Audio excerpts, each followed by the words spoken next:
ഓർമ്മക്കുറവ്, മറവി, ഡിമൻഷ്യ ഒക്കെ ചർച്ച ചെയ്യപ്പെടുന്ന ഒരു സമയമാണ് ഇപ്പോൾ. ചില സിനിമകളിലൊക്കെ അതിനെക്കുറിച്ച് പറയുന്നുണ്ട്. ഓർമ്മക്കുറവ് പ്രായമുള്ള ആൾക്കാർക്ക് ഉണ്ടാകുന്ന ഒരു അസുഖമാണ്.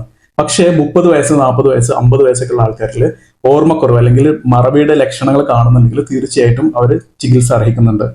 നിങ്ങൾക്ക് ഈ പറയുന്ന ലക്ഷണങ്ങളുണ്ടോ എന്നൊന്ന് ശ്രദ്ധിച്ചു നോക്കൂ. ഒന്ന്, ഈ അടുത്തായിട്ട് കഴിഞ്ഞിട്ടുള്ള എന്തെങ്കിലും ഇവന്റുകൾ മറന്നു പോയിട്ടുണ്ടെങ്കിൽ, ഇവന്റുകളുടെ പേര്, ആളുകളുടെ പേര്, അല്ലെങ്കിൽ എന്തെങ്കിലും പുതിയ വേർഡുകൾ നമ്മൾ മറന്നിട്ടുണ്ടെങ്കിൽ ഓർമ്മക്കുറവിന്റെ ലക്ഷണങ്ങളാണ്. നമ്മൾ സാധാരണ ഉപയോഗിക്കുന്ന മൊബൈൽ ഫോണ്, കാറിന്റെ കീ, അതുപോലെ തന്നെ കൂളിംഗ് ഗ്ലാസ് ഒക്കെ ഓരോ സ്ഥലത്ത് വെച്ചത് പൂർണ്ണമായിട്ട് മറന്നു പോകുന്നുണ്ടെങ്കിൽ ഓർമ്മക്കുറവിന്റെ ലക്ഷണങ്ങളാണ്.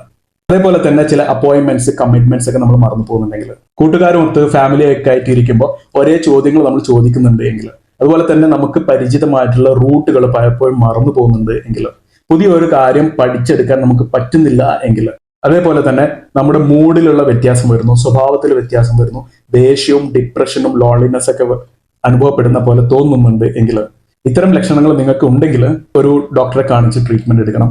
അതുപോലെ തന്നെ ചില ബ്ലഡ് ടെസ്റ്റുകൾ, അതായത് തൈറോയിഡ്, വിറ്റമിൻ B12 ലെവലൊക്കെ ടെസ്റ്റ് ചെയ്തിട്ട് അതിനനുസരിച്ചുള്ള ട്രീറ്റ്മെന്റ് എടുക്കേണ്ടതാണ്.